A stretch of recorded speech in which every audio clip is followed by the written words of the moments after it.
Viral Nasi Lemak. I've heard that this is Malaysia's best Nasi Lemak. Take a look at the customers and the long queue.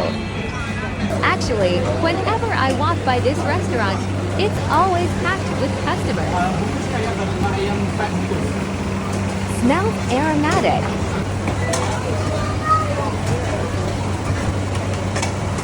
Typical side dishes of Nasi Lemak include anchovies, peanuts, cucumber, egg, and sambal sauce. Here, kangkung is being added, which seems like the ideal dish to go with vegetables.